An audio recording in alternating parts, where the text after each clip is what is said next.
What's up, everybody? Welcome back to another episode of Project Ozone 2 Kappa Mode. Oh yeah, guys. So, I have been kind of looking at our situation here and what we've got going on, and I decided that I would like to start upgrading our storage, right?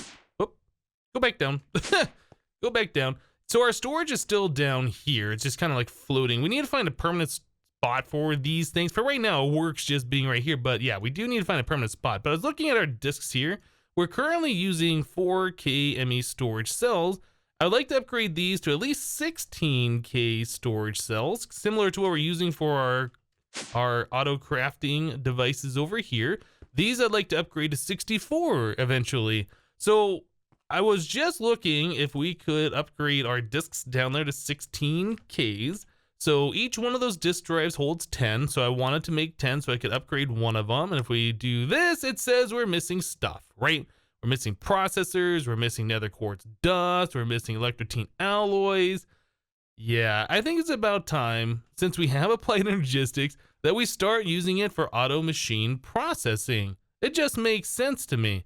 So I've taken down all the inscribers we had over here. Last episode, I believe we had chests and item conduits and stuff. I never really talked about that, but I kind of like was putting a stack of every single piece that we could craft and having it auto process into another chest. But yeah, that's not how I want to have this happen. That was just the way I was doing it for right now. But anyway, you can see I've torn all that stuff down. We're going to be moving it. So over here in this chest is where I took all of our applied energistic stuff that we kind of just had sloppily placed around. And this is where we're at right now. So I took down the crystal growth chamber and I was looking at this thing. I was like, wait a second, what are we using the crystal growth chamber for? We're using it for making fluix. We're using it for making the pure stuff.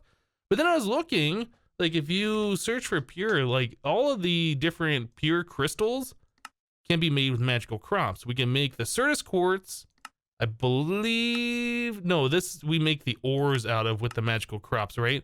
But we have a lot of that stuff already done from our previous sifting operations.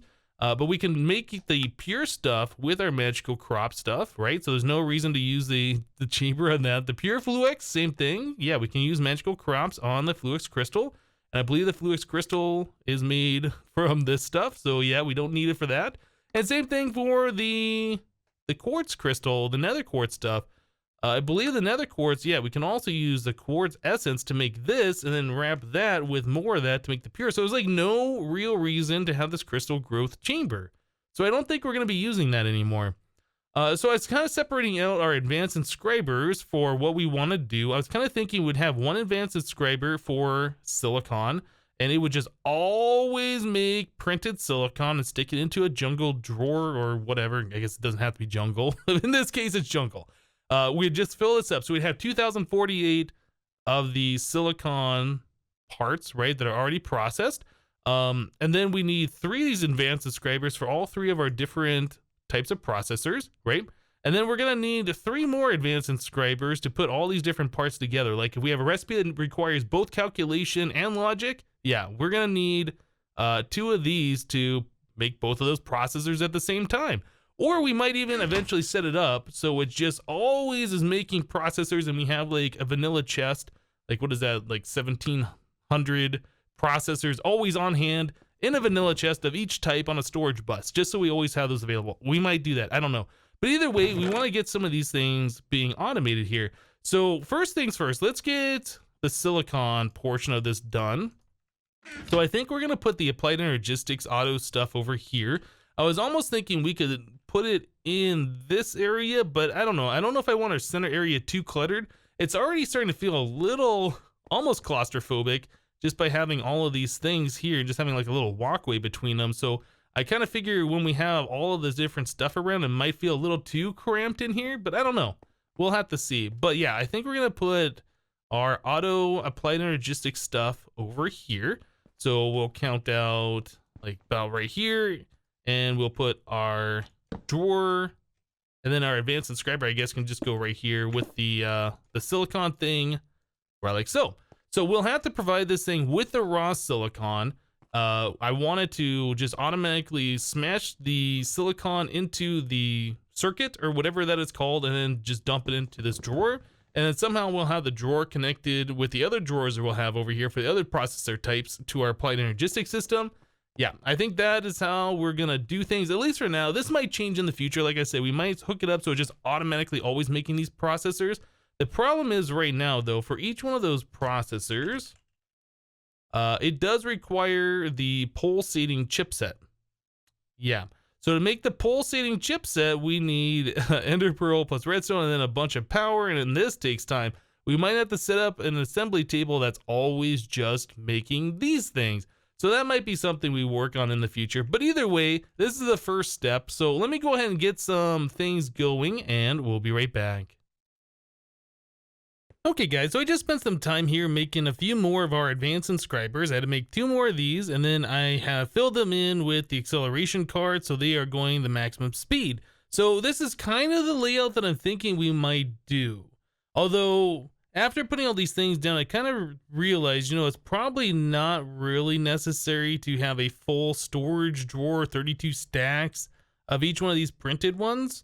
Like, it'd be nice to have one of these drawers full of each of these completed processors, but the parts to make them, yeah, that's not really that necessary. We could probably do with just having 1 stack here, but then if we try and switch these out to like a different type of drawer, or I'm sorry, like a different storage thing, like maybe a mini chest or whatever, it won't work with the storage controller.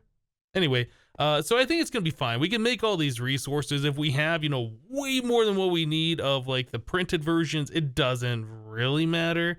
But anyway, the way this is all hooked up, so all of these guys are touching the drawer controller. These guys are touching the drawer controller. We still need a diamond processor, an engineering one printed, so we could put it in here and I can lock it, but we haven't done that yet. So on the back here, I have an ME interface, and on this thing, I have put a stack of each of the different components that we need in order to make a processor in all of the different config slots. So since this is all full, we can't send items back into the interface. It needs one of these spots available in order to send items back into it. But yeah, anyway, those are all full, so we can't do that. So I don't think we really need to do that with this setup anyway. So off this ME interface, we have a storage bus, which is attached to this drawer controller here. So I can see in the ME system all of the stuff that are in all of these drawers. So I think that's all we really need to do. I ran the cable up here in the center, as you can see, so it's touching both this side of the inscribers and this side of our inscribers. So all these things should have power. And then I have Ender IO item conduit on either side with a filter on it. So we are going to be extracting raw silicon, gold, pure certus, and diamonds out of this thing. Now, since we're going to be doing pure certus, that is a recipe that has to be crafted. So in order to craft that, we have to have a crafting card over here. So the interface knows, hey, if we run out of pure certus, craft more and then stock me right here, right? Okay, so we have a crafting card in there to keep the pure certus full. We're gonna be extracting these 4 different items on green, and that's gonna go up into the backside of these inscribers. Yep, on the green channel here. These are just all set to insert, and each one of these have a different press in them. Now, I believe since they have a certain press, we don't need a filter. I could be wrong. Can I put something else in there? It won't let me put that in there. Let me grab something. See, just make sure that I can't put like gold in like the diamond one or something like that. Let me grab some gold here. I don't think I tested this, so it would be a good idea to test that and make sure I don't have to filter each one of these guys. So if I go into the silicon as a silicon press, I can't put gold in either one of these slots. Okay, so that's what we're looking for. That'll only be able to accept the items that we want to go in there without filtering. Okay, so the green is going to be inserting the items, and on red, we are extracting the items, and these are only going to try and go into these 4 different drawers back here. Yep, that's the only spots available for red to go in, and then each one of these are locked, so yeah, the gold will always go here, the silicon will always go there, etc. So I think we should be good on this side.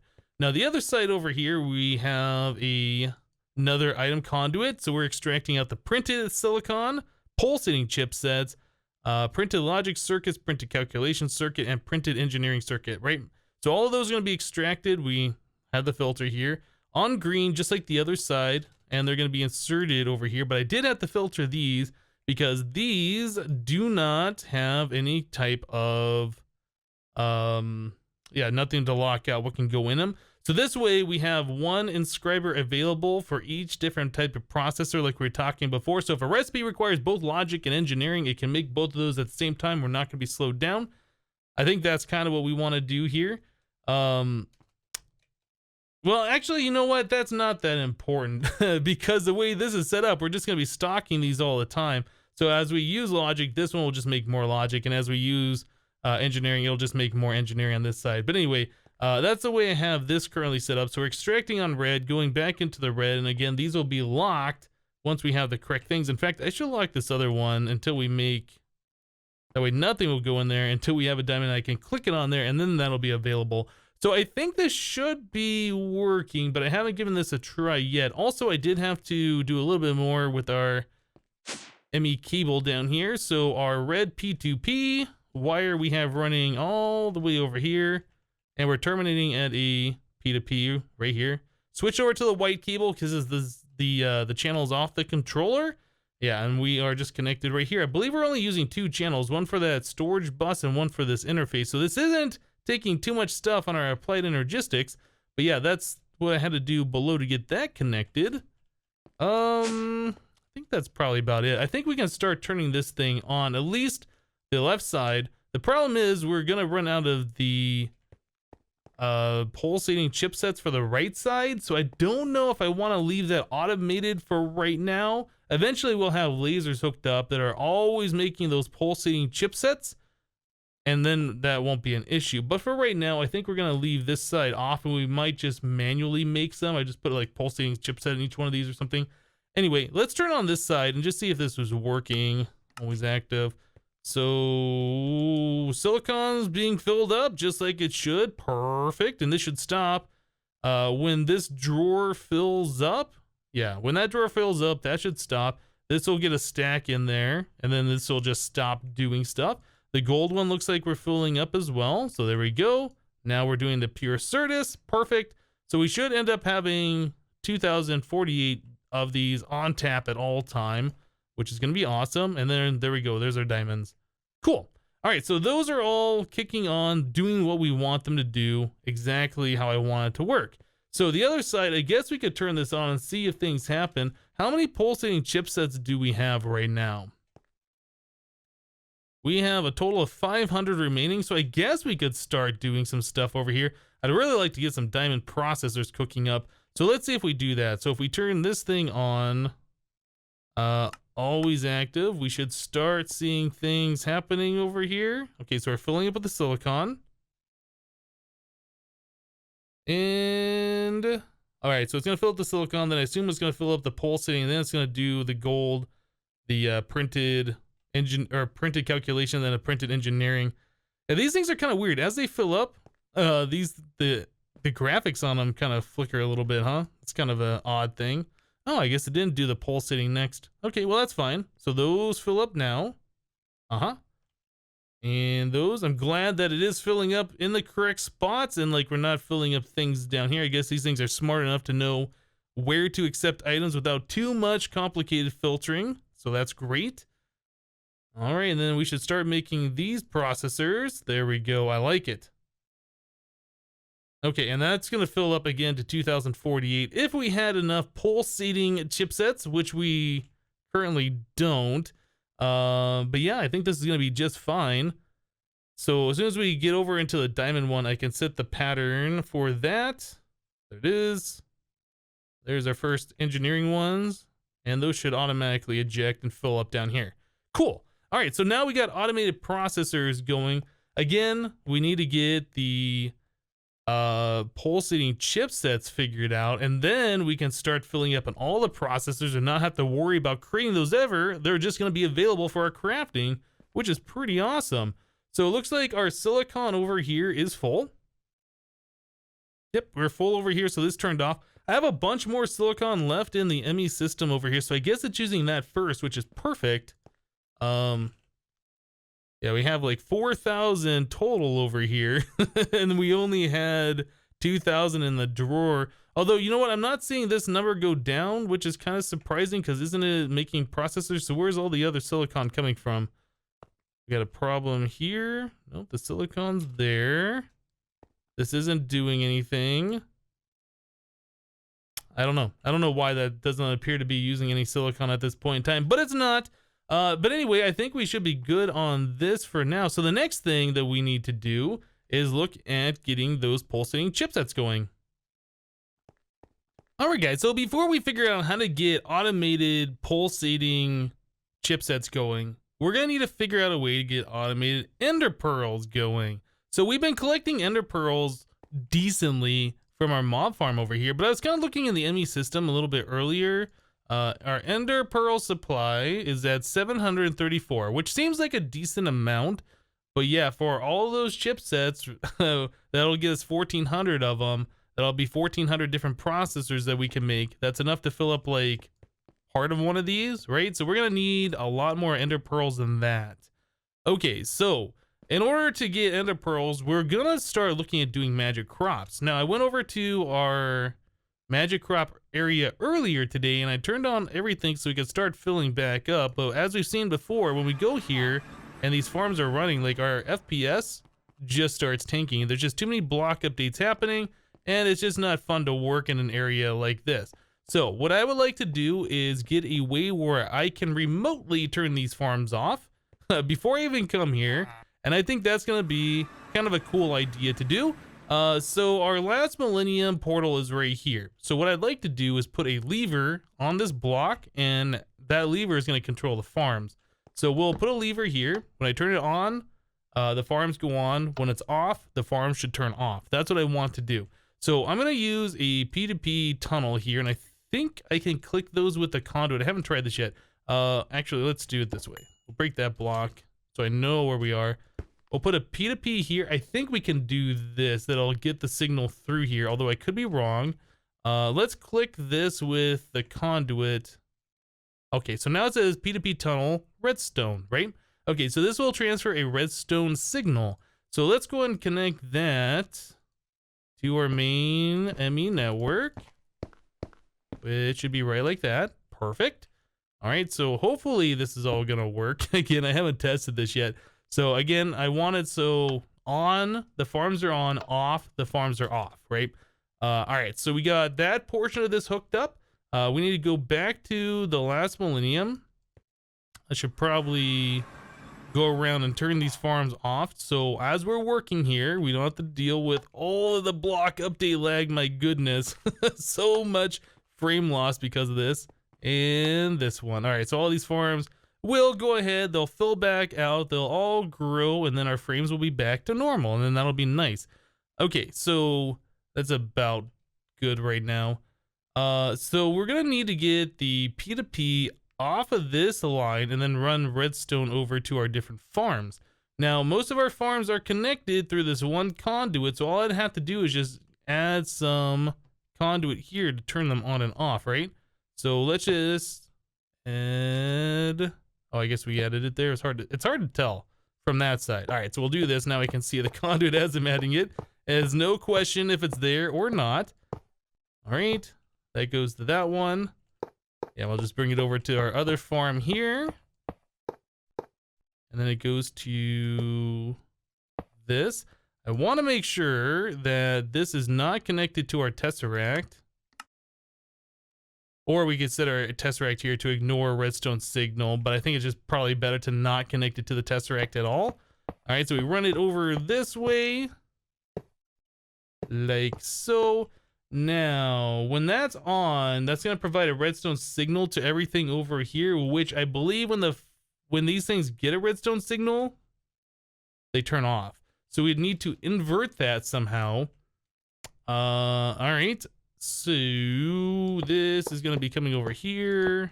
And then we'll have a P2P tunnel. Not there. Not there. That's not how you do it. So we need that. Oh, that connects, or it seems to want to connect to that anyway. All right, so we'll put this guy here. We'll click it with this conduit. So now it says it's a redstone one. So yeah, we're gonna have to figure out a way to invert that. I don't know if we're gonna invert that at the base or if we invert it here, or we just say that on means the farms are off and then off means the farms are on. Maybe that's just a simpler way of doing that. Okay, so anyway, let's go back to the base. We need to use our memory card. on this thing. We'll save the settings here. We will turn this on. So that should make the farms off, right? Since they all have a redstone signal. Okay, and then we'll do this, which should link it up as soon as it recognizes that's part of the network. Again, this takes like 10 to 15 seconds, just depending. And I'm pretty sure the redstone P2Ps will work through the whole network P2P system that we have. So it says device is online. So does this have a redstone signal? I'm not sure. I guess we could find out if I turn this off. Well, it might have a redstone signal, but it's not transferring that to our harvester here. Do I have to set the thing so it emits a strong redstone signal? Let's find that out. Strong signal.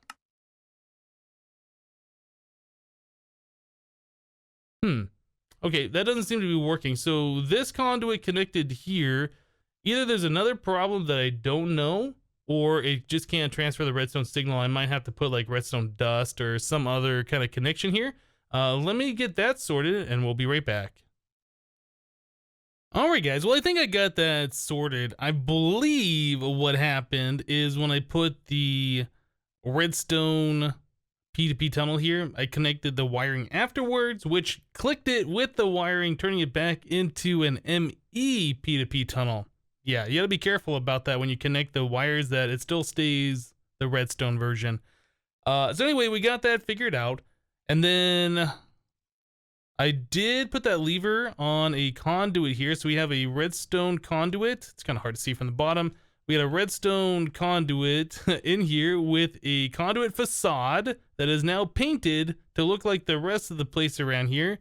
And then I put a lever on that. So yeah, I tried putting the lever directly on the P2P tunnel. That didn't work. I can't put it directly on the conduit. I even tried clicking the conduit, so it was like forcing the connection. You can't put it on there. So anyway, I had to make the conduit facade, and then I had to paint it because I don't think it wanted to place in the world until it was painted. So I did end up making myself a painting machine. Now, I don't know if that's a quest for later on. I did not get a quest reward for making this guy. But yeah, we just put the cobblestone in there. You put the conduit facade, and then I put an octatic in here to make it go a little bit faster.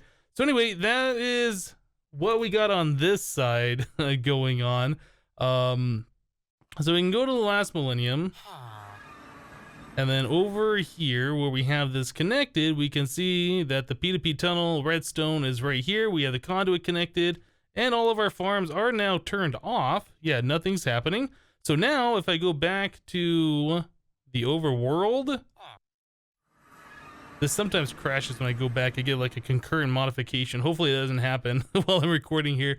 So yeah, last millennium, if we flip this to the off state, it should turn all the farms back on. So if we come here, it should be lag fest again while it harvests all the crops. So anyway, this will be nice. So I can just, before I come here, flip that lever, turn all the farms so they're not making all the lag. And then when I'm done, I just can flip the lever when I go back. I think that's going to be a good way of going about it anyway for now. So yeah, next step is we need to get Enderman seeds happening over here. So the Enderman, or I guess Ender Pearl or Ender Pearl seeds. Ender, is it 2 words? Okay, so the Ender Pearls are made from the Enderman essence. So 9 of those turns into 2 Ender Pearls. We've already 10 these seeds. I just have never planted these previously. So all we gotta do is plant these in one of our fields over in the last millennium. That will put the seeds into the 3x3 compacting things, and then we should be all good. I guess we can head back here. It should, yeah, the FPS should be fine while we're working over here. So yeah, I was looking through our chest just a little bit ago, and we do have these, only 3 of them. Okay, so only 3 of those, that's fine. Do we have crop sticks over here? We don't, and I think this thing says no crop sticks. We need to get that automated at some point in the future. So we need 9 crop sticks. We have 4. Do I have those on AutoCraft? I do. Look at that. Let's make 100 of them. All right, so it's crafting up a whole lot of those really fast. All right, there we go. So the crop sticks, yeah, we just need to put these over here on one of these that have the compacting drawer. Or not compacting drawer, the compactor. Guess we'll stick it right here. Front and center. Like so. We can put down our Enderman seeds. That should be pretty good. Those will start growing here in just a second. And then we need to use our clipper to get 6 more clippings off these things. There you go. Okay, so there's 6 more of those. So we can take these, since they're 10, 10, 10, they'll plant every single time in these crop sticks. And there we go, there's 9 Enderman seeds. So when those get harvested, they'll go into the compactor, automatically turn into the Ender pearls, and then start going into our drawers over here. So I do need to set up a new drawer and put an Ender pearl in there, so we got a spot for them. So we're gonna want a lot of Ender pearls. So let's grab our upgrades that we have. We need, I think, 4 of these and then a void upgrade. I might already have void upgraded on all of those. I'm not 100% sure. And then we need to set a pattern or like a placeholder. So let's grab Ender pearl. There we go. Okay, so this one looks like a good spot for Ender pearls here. Oh, I already got a void upgrade. Okay, 4 of these. We'll put an Ender pearl right there. And that should be pretty much all we got to do. So now we go back to the overworld. We'll turn these farms on. I really like having this lever here. This is really nice. It'll make my life so much easier.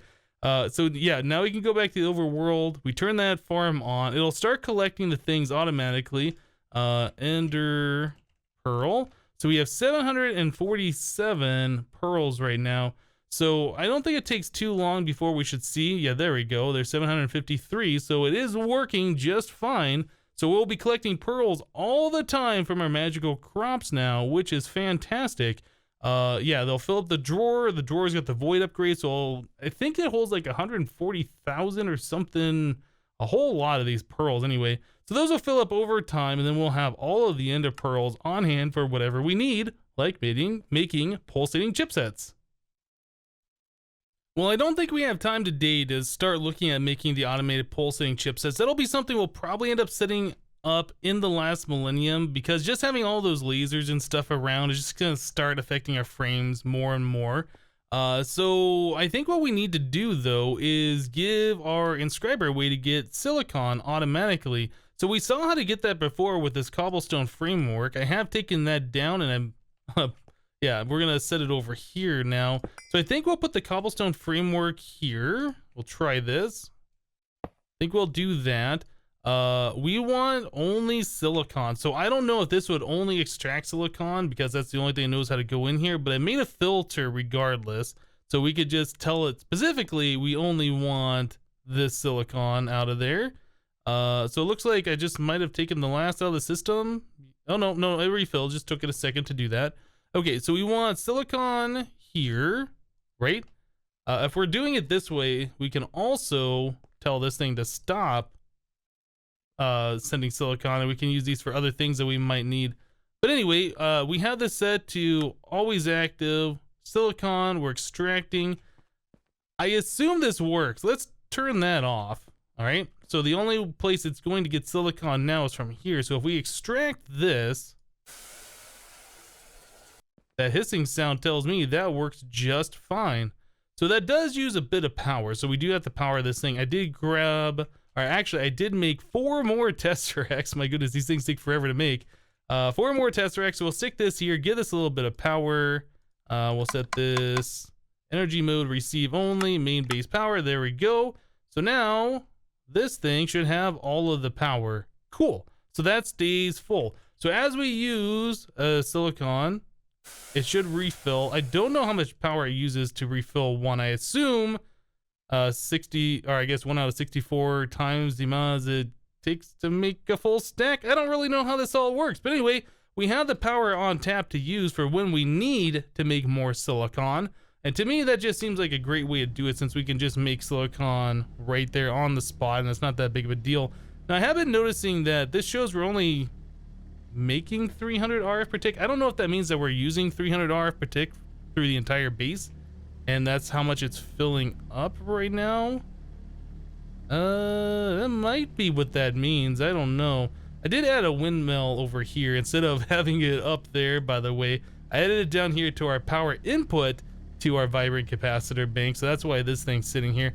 But anyway, I think we might be okay on power. I haven't really tested this to see, like, if we use a lot of power, yeah, how much we're making per tick. I thought we were making like 14,000, so I guess this means that we are only using 4,000 or 400 RF per tick right now through the entire base, I guess. Anyway, I think we should have this whole thing set up now. So we're automatically making the silicon. Oh, you know what? Gold is probably going to be a thing. Yeah, you know what? I think that just used all of our gold. I didn't even stop to consider that. Yeah, all of our gold ingots are gone. So I guess we can make a pattern to tell this that the blocks of gold equal gold ingots. That way it auto craft them and stick them in the thing. You know what? Let's do that real quick before we end for today. So we want just one more pattern. This, super easy. We can just stick this in here literally anywhere, I guess right next to the gold nuggets. So this thing should start being able to produce gold because it does have the crafting card in here, right? Crafting card, I don't know. There it goes. Yeah, just made some gold. And there we go. Now it's filling this thing up. All right. Well, that will run through all of our gold eventually. So we are going to have to look at making more gold because I was just looking over here. We do have some of it in the powder form. But yeah, we don't have a way to turn this stuff into the blocks or into the ingots. So that'll be something we'll have to look at here in the future. But anyway, guys, I think we're going to go ahead and wrap the episode up here for today. I've been having a lot of fun getting automations set up. I mean, this is just kind of some basic automations, but this is stuff that allow us to start making more applied energistics stuff. Start upgrading our stuff to 64Ks, at least allow us to get our storage to 16Ks. That's what I'm interested in. But anyway, that's it for today. Thank you guys for watching. Remember, leave a like on the episode if you liked it, and we'll see you next time. Thanks for watching, guys. Bye-bye.